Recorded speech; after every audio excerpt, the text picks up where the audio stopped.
Good evening, everyone.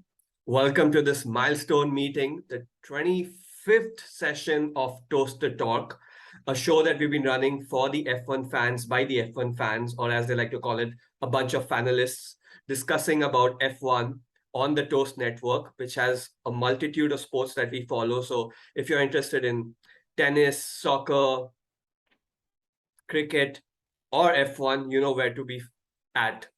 With that, today on this special episode of, I don't know how time flies, and it's the 25th episode, but just going down memory lane, we've got fans from each of the different constructor teams, and I'll ask each one of them to introduce themselves, the team they support, and the most memorable F1 memory that they have so far. Maybe if I start off with the Constructors' Championship lead, a team that's probably winning the Constructors' Championship and the Drivers' Championship unless something really random happens. On our show for the first time, welcoming Aakash. Thanks, Vivek. Thanks, everyone. It is actually my second time on the show. I was on the show during the Spa weekend. But yeah, my name is Aakash, and I'm representing Red Bull Racing today. And one of my first distinct memory, I do remember my dad introducing me to Formula One through Michael Schumacher when I was a little boy. But my most interesting memory of Formula One is actually pretty interesting because it made me turn Formula One off. Because that was when Sebastian Vettel was winning back-to-back four constructors titles, and I got bored of watching.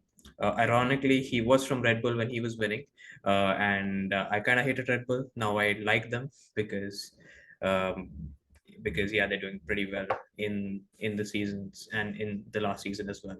So that was pretty much my first real actual and my most interesting memory in Formula One. So the most memorable one obviously is Gasly winning in Monza.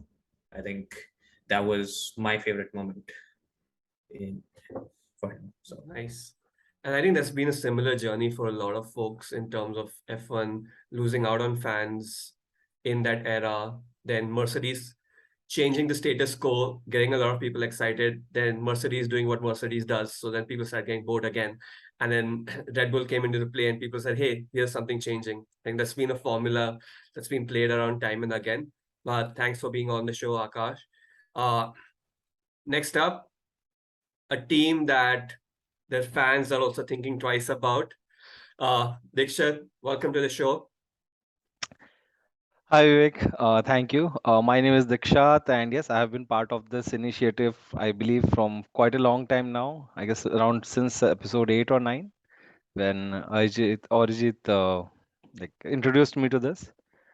And regarding my memory, so like yeah, it started way back when the cable operators used to switch those sports channel back to the English sports channel because India used to go outside, and that was the first time I actually witnessed a car race. It was more of a rally racing maybe than Michael Schumacher hitting the papers, but that was just a first of the memories from where I started F1. But the real break was when Vettel was winning, and especially when he was winning in India. Like I believe he's the only champion of Indian GPs. So yes, that was the one which pulled me back into the fold. And yes, I didn't get bored because when he won the third time, that was the real time when I actually got into the ploys. So I didn't get bored of those four wins of his. And yes, yeah, I felt great when he switched to Ferrari, but I didn't felt great that he didn't won any one of them because of his errors the most of the times, and then the reliability which causes a lot of issues for Ferrari day in and out. And the best memory would be Leclerc winning the Monza. Like the way the fans cheered him out was, yeah, the best thing. And yes, when Masi told Toto last year, it's racing like we are going to. That is one of the best thing for me, like seeing Mercedes not eclipsing Schumacher. So yes, Yet, yet obviously. right? Because there is someone who believes that can happen. And our next panelist, Twinkle. Yeah, hey everyone. So, as it's, I guess, obvious, I am a Mercedes fan. But more than that, I'm a Lewis Hamilton fan. My dad used to race, and then he also used to watch a lot of, obviously, F1. I used to find it very funny because it was just cars going around a circle, and I was never interested in the sport. He used to force me to sit and listen to most of the stuff that's going on. Oh, look at him, he's winning this and that. Never took interest. But then I was 12 or 13, and I remember, I think I was 12. It was Lewis's rookie season. And that was very interesting because it was first rookie season, and then there's a guy in a Ferrari, Kimi, and he just lost by 1 point. So yeah, I think that's where I became a Lewis Hamilton fan. So to me, the most exciting race of my life has probably been the 2008 British GP. I think he won by like 70 seconds or something. So he was like half a lap ahead of everyone else. And that was just his second season in F1. He brought in a lot of promise. He delivered, and I still have hope. And yeah, I'm just uh, extremely grateful to have experienced that entire season and watch him win in that McLaren. Brilliant. And I mean, my first time that I actually really noticed Lewis was when I was a Ferrari fan. I mean, I still am, but and Massa lost out Yeah. in the last race. I was like, oh no. But then, I mean, time and again, Lewis has sort of proven detractors wrong, and I just love the fact how he's able to win races. If you exclude this year, win races from Yeah. even when he's in the middle of the track and sort of weave through everyone and just be in the podium no matter what. Yeah. Well, since we did talk about McLaren and it's all orange, there's been a lot of drama in that particular garage. Let's hear it firsthand from our next panelist or fanalist, Ameya. Hi, I'm Ameya. I've been supporting McLaren for a couple of years now. Actually, I started supporting the first memory I can think of anything to do with Formula One was when it was coming to India, and I had zero idea about it, but I wanted to go because the Metallica was performing there. So anyway, that didn't happen. But after that, I think I'm the last person I would ever think who when I'm talking about cars. So actually, I got into the sport, or I actually started liking the sports because of the numbers and strategies. And I'm a huge strategy nerd. So any fantasy league, anything, I'm up there. So I just find this fascinating, like the numbers and the strategy. So the first when I actually started Formula One, the first race which I from where I started following it, it was way later. It was the Rosberg versus Hamilton final race, which everyone was hyping about, and I had to see this. What's going on? Yeah.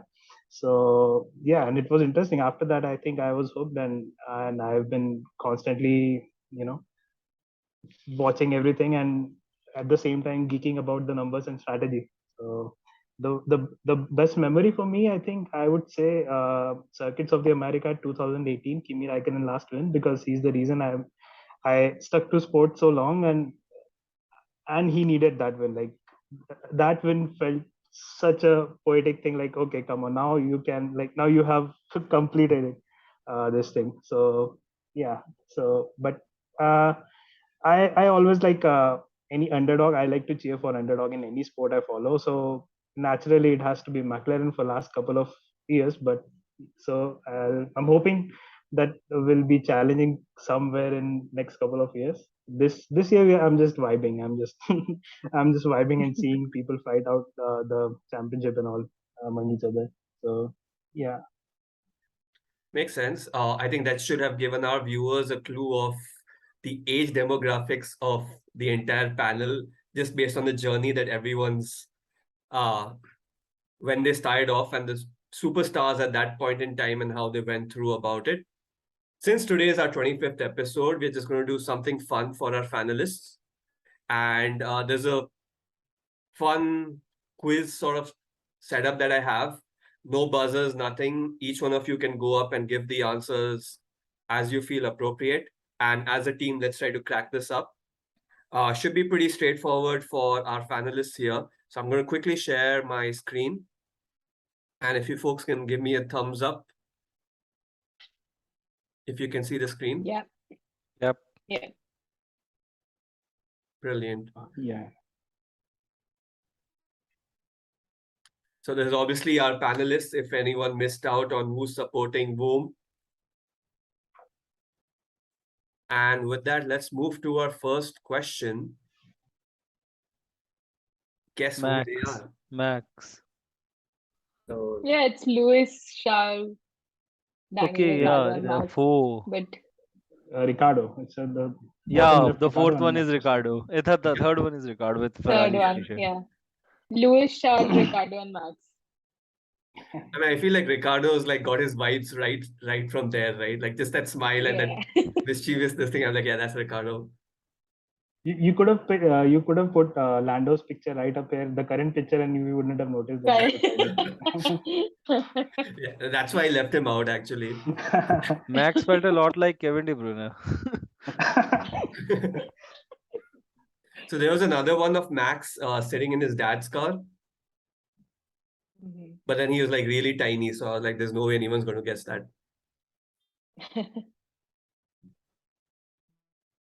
But yeah, that was an easy one to get you going. Another Bahrain, easy one. Spa, and Silverstone. Turkey. Yeah, Silverstone and Monza, Bahrain, Silverstone, and the last one. Yeah, that's Yep. Bahrain. Is the Mm. BIC the last one? I think that's Turkey, the last one. No. Actually, The last one, actually, someone already gave the answer. Like, not in this India. round, but okay, good. Circuits of the America, is it? no. No. Okay, so the clue Um, here is the- obviously the person pictured at the circuit is someone who has won that circuit most number of times. India. Yes. Did happen. I said that twice. No, I mean, I just heard so many answers. I was like, okay, but yeah, India is. So the first one is which one? Bahrain. Silverstone. Silverstone. It's Bahrain, actually. Bahrain. First one is Oh. Bahrain. Third one is Oh. Silverstone.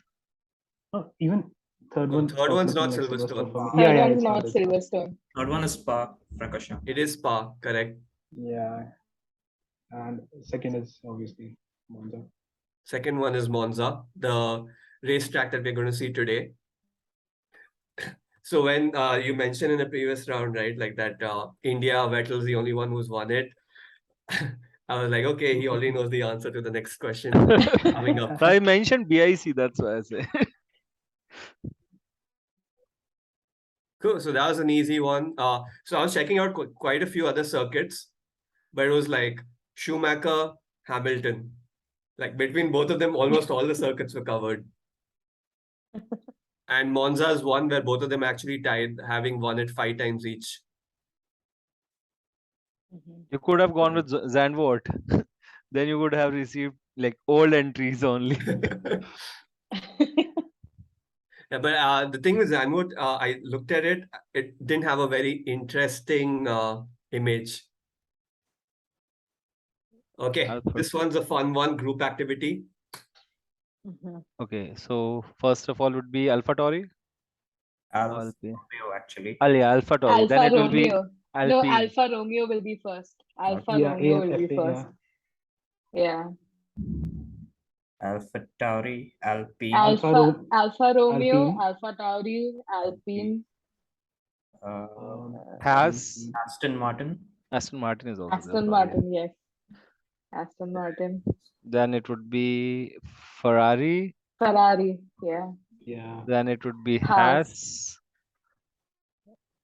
Everyone. Yeah. McLaren. McLaren, Mercedes, Mercedes, Red Bull and Red Bull and Williams. Red Bull, Williams. Yeah. Wish all the F1 teams would coordinate like this on the track too. Won't be fun though. It felt like in the last race they might have. At least against FIA, they all have Yeah. when it's required. But yeah, no, that's a good one. All the 10 teams, each one has their own history to it. We have a few more new teams coming in the upcoming seasons to make it all the more exciting. But apart from the current teams that you all obviously support, are there any other teams that may not exist anymore or teams that are coming in that you're super excited about? So for me, Andretti would be the one team. like which I'm actually super excited about because the way they have excelled at NASCAR and even at Formula E, that like the races were really great there. So yes, that would be one of the teams I'd be really excited about in the coming. Like they are trying the most actually. Nice. Yep. Any other names that our panelists have? I am a little excited about Audi coming in, but not too excited. And it's not even from the racing perspective that I'm excited about Audi, but it's just so yeah. Hey, no, you might get Audi swag. Yeah. No, that's yeah. I mean, for me, honestly, maybe it's a bit of nationalism, but when Force India came in, Oh, yeah. right, it was like suddenly seeing India on the map of F1, a sport that I follow, and there was one sport where we had like no F1 connect from an India perspective. You had individuals who came in, we were hearing about Karun Chandok, Narayan Karthikeyan, but it was very little and out there. And now to see so many people in the pipeline, Coimbatore, which is a big happening scene from the racing perspective, there is a lot of potential here. Hopefully, at some point, both circuit could get back into the mix, and having an Indian driver at that time, maybe Jehan, who knows, would really make it awesome.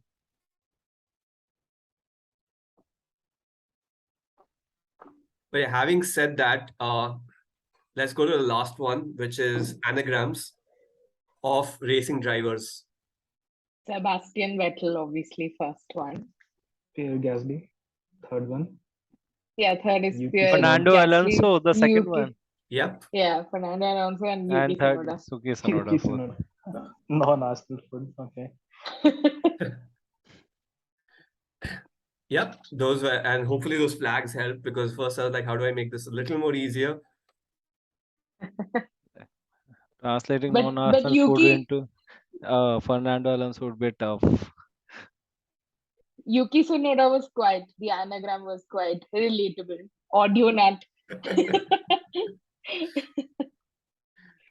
But yeah, no, that was a quick fun round across our various F1 teams and players.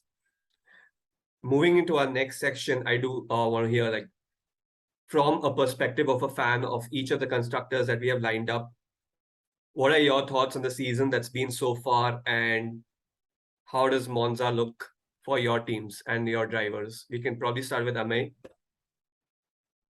I think underwhelming is the first thing I can think of when I'm talking about the McLaren point of view, because we have been waiting for 2022 season for a long time. We have been waiting for the rule change, the engine regulations coming in, that every time a new rule came in, we have seen a new constructor dominating. So I was hoping for us to be a bit competitive, and it didn't happen.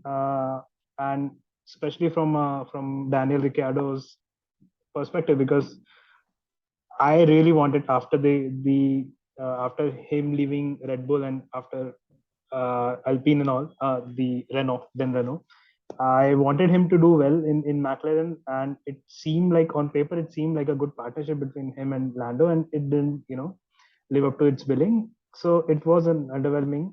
Today's race, for a change, seeing both the McLaren cars locking out the second row is refreshing. I hope we see more of it without the engine penalties as well. But yeah, I don't have too many expectations from today, because it's Monza, and I don't think they would be able to hold the faster cars behind them for a long time. I just hope that they play their cards right, and at least get as many points as possible for the team. So yeah. No. Yeah, no, that makes sense. And I think Ricardo, everyone was hoping for a lot more shoeies in the orange, but was not to be, at least so far. You never know today. Yeah. Just looking at how the grid that we have today and how mixed up it is, that I still don't have a clue who's where. hopefully maybe the final results might also be very similar. There's one person who would like to disagree on that, and that would probably be Diksharth from a Ferrari perspective, home ground.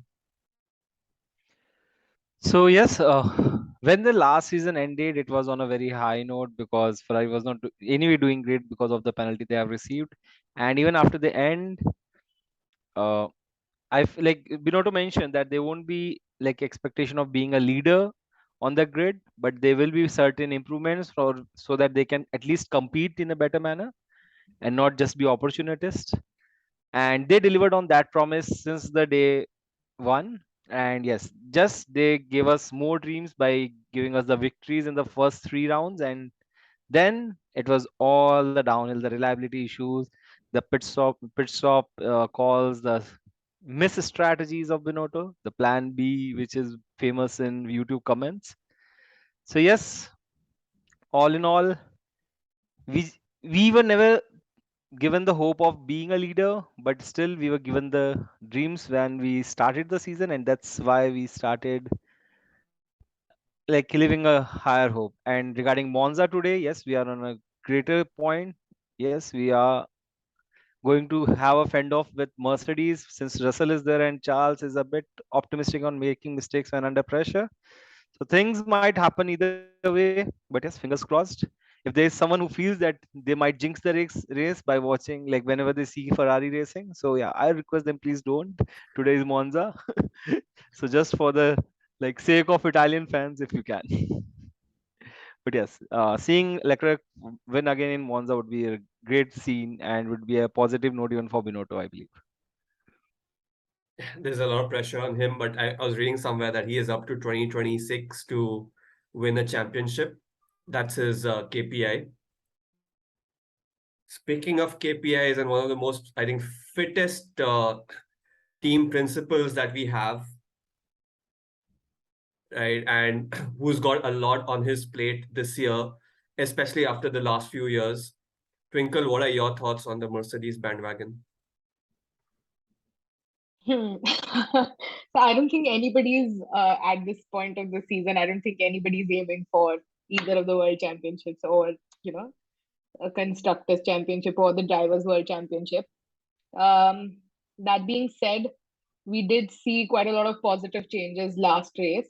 We also saw a bit of negative, the negative strategy calls and all of that. But yeah, I think considering Lewis is starting from the back, but George is there at front, I think a lot of things could play out. I know I predicted that Lewis could end up on podium this race. I would still hope that. I'm still expecting that to happen. I don't know how, but yeah, I mean, any points at this point, I don't know, they're good. Whatever points we can just collect, because there's obviously no longer a hope for either the constructor championship or the drivers world championship. So it's just about having fun, maybe. Yep, but every time Twinkle's mentioned on the show that Hamilton's going to hit the podium, he's made it to the podium. So Hamilton, you have All to the keep best. this through. But one team that's truly in the driver's seat, a championship for them to lose, and I don't know, mathematically now it might be impossible for them to lose the championship also. But I mean, there are quite a few races, so things could change, but they're pretty much in the driver's seat. Aakash, how do you feel? I think it's more interesting to see when Max will win the title for sure, because it could be, I mean, it could be this week if they get their way, if Red Bull get their way, it could be next week in Singapore or Japan, whenever it is. I'm just interested to see when they seal both titles. I think this weekend. The Formula 2 and Formula 3 titles were also sealed, and we now know who won the championships as well. So, looking forward to see who we've got to see when Max seals the Formula One World Championship as well. I think it's pretty much confirmed. But I think you wouldn't guess that from the first 3 races. Because if you had watched Bahrain and Australia, they've had reliability issues, and I think 2 DNFs in the first 3 races. Having 3 Red Bull powertrains cars retire in the very first race probably wasn't looking too positive for Red Bull then. But I think the way they picked themselves up, and especially Max, I've said this before, he's a more relaxed individual, he's a more relaxed driver than last year, because he's already achieved his dream of winning a world championship. Now he's just going to keep racing and keep winning, and he's pretty much been doing that. As far as Red Bull goes, they've been pretty clinical. They've started to get 1-2s as well. They've had the 1-2 in Imola, they've had it in Spain, and so on and so forth. I think tough to gauge expectations for today's race, because again, Monza is a track which is where it is not too easy to overtake, and of course, we have got two Red Bulls in 7th and 13th as well, owing to engine penalties. But tough to see, because they were doing extremely well on strategy, and yeah, so tough to see where they would end. I'd say a podium finish for Verstappen at the very least would be something that I would predict. But yeah. No, that makes a lot of sense. And one interesting point that I did want to sort of bring up across everyone is we've all spoken about pretty much the preferred driver number one for each of the teams that you support. But how do you see this playing out for whoever is the driver number two? Because I think across all the teams, none of them have taken up that role to say that I am driver two. They're all aiming to be driver one, and there is that friction, except probably Mercedes, where Russell's been trained for the future. But everywhere else you see, there is that friction playing out. What do you think is the future for the driver? So let's say if we start with Red Bull first, and Checo, who has time and again shown that he could be driver number one. Obviously a tough, tall task, because Red Bull has put their mind on focusing on Max. But what are your thoughts? This is actually a difficult one, considering Red Bull. The thing is, it's hard to look past Max as Red Bull's golden boy. I mean, that's when Daniel Ricciardo left Red Bull, and then Gasly and Alex Albon were able to meet expectations and match Verstappen's pace, who was that teammate back then. I think Checo does have the experience to do well, but it's tough to see how his future is going to pan out if he was going to be a number two driver. It is possible in the coming seasons that I always keep thinking this: what if Max has a string of DNFs right at the beginning and Checo does extremely well? Will Red Bull then have Max bow down to Checo and make way for him, because then Checo is their championship contender, because he's been winning from the beginning of the season? It is a difficult one, but it is a possibility if Checo does end up matching Max's pace, or if Max ends up having a string of DNS right at the beginning and Checo starts doing really well in those same races, and he gets to a point where he's far ahead of Max to say that, okay, I want to aim for the championship, and to get Red Bull to help him do that. So. But there was a point in this season where Checo was just, I think, 5 points behind Max, 5 or 6 points behind Max. And then just the next race, he was leading from Max as well. So Red Bull's not letting that happen. There will never be a situation or a position where Checo's leading from Max by a lot of points. It's not gonna happen. So I don't see that situation ever, because I think Red Bull as a team since 2010 has been very focused on getting the youngest drivers champion. So they'll do whatever they can to get a younger drivers champion, even if it is not the youngest anymore. They wanted to beat their record, they couldn't. But now, they've put 7 years behind Max. They are obviously not going to ever let Checo take up that spot. So there's no way Checo's winning a championship with Red Bull. Although Checo has it in him, he's an amazing driver, as we've seen. He's evolved over the years. He has expertise. I think he has a lot of patience. And Max has the championship, the 2021 championship, because of Checo. Partly because of Checo, at least when it came to, equal points. And then the last race, it was like, I think Checo did more work than Max in winning the Abu Dhabi GP. So I think Checo is a monster when it comes to driving. If he has a good car, he is absolutely capable of winning a world championship in a good car, provided he's the number one driver, which he'll never be with Red Bull. Like I even want to add a point here, like with Horner, which I feel since the day I started following them, Weber times, like they always had a more push on Yeah. the driver they're supporting more. Like Weber used to cry, Ricardo used Yeah. to say, yeah, Ricardo was having the same issues with when Vettel was driving or even when Max was Yeah. driving. Then we heard the same from Gasly and now with Checo. So I believe it's not the team, actually it's the team principle which plays a major role here, and Horner with whom Horner has put his weight, they are going to stay. Yeah. And Yeah. yeah, he chooses the Marco too. champs. Yeah, Helmut Marco as well. right. There's always an implied number one and number two driver. I mean, of course, it's no longer like back in the old Schumacher days where you used to have Schumacher and a number two driver by default in Ferrari. But there is an implied number one and number two in pretty much every team that you see right now. I mean, even if you look at Ferrari right now, of course, Sainz did beat Leclerc last season in the standings, but now, as you can see, Leclerc is pretty much implied as the number one. So Yep. it's And I think that's a good segue into Diksharth, your thoughts in the Ferrari camp too, because I think Ferrari also had a similar start to the season where Sainz was doing pretty well and Leclerc compared to Leclerc, but now that the pecking order sort of got very clear as we get into the second half of the season.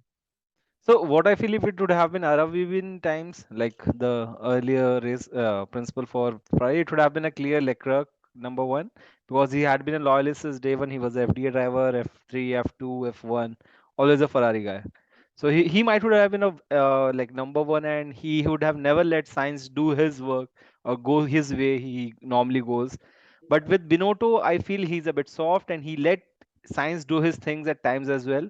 He let them switch places. Seems whoever is at a bit advantage. Yes, it might be 55-45, but unlike Arabian, who would have been 90-10, he's just 55-45. So yeah, yes, if in the practices we have seen Sainz is a bit faster when it goes to race pace, and it might help him go to the top five this time from 18th. But yes, I feel because they know the championship is out of hands now, so they might let them do racing, and they normally let them do as well. I have felt that. So yes, your point is right, Akash. Ferrari has always favored in the past, and they may do even in the future. But currently, I feel it's a bit lower in the mix. Balanced. Yeah. Yeah, seems Sainz even have a better strategies than Binotto when it's make the call run. And I think there are two constructors who have a clear demarcation in terms of current and future focus, right? So maybe Ameya, you want to talk about the McLaren world? I think McLaren is a bit, they let each other race, but it's more to do with the fact that they have nothing they are they're fighting for right now. It's like they don't have the liberty to have number one or number two driver. It's like whoever is getting them the points, they can't just put all the eggs in the same basket. It will be interesting next year with Oscar Piastri joining it. But I think that since the car has been, since Lando's contribution is there in creating this car, in making this car, so I don't think they will risk everything and be like, okay, we'll have the two, equal prioritizing driver. But so I think there will be a clearer demarcation next year with Lando being the number one and Piastri being number two. But currently, I think they have been pretty loyal to the driver. If you think about the instances in Baku where Lando was told to stay the position, you not overtake Ricciardo because he held in for Lando then. And even the last year when Monza, when Ricciardo was winning, Lando was asked not to overtake. So far, I'm not too sure what goes behind the creating the car about the new components being added to which driver.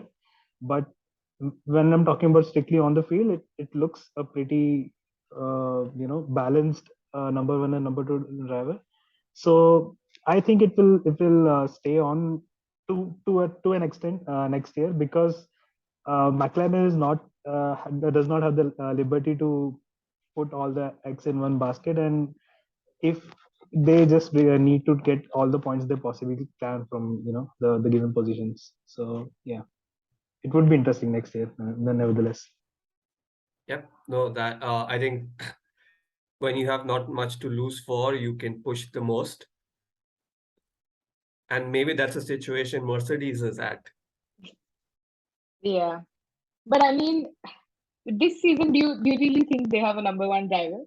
Because I don't think so. I don't see it. I think everyone came in thinking that George's going to be he is going to be the second driver once Lewis has a competitive car. But I think for at least so far, I think George has been prioritized a little bit more as well, where Lewis has been experimenting with his car a little bit more. That being said, they obviously want to break records too.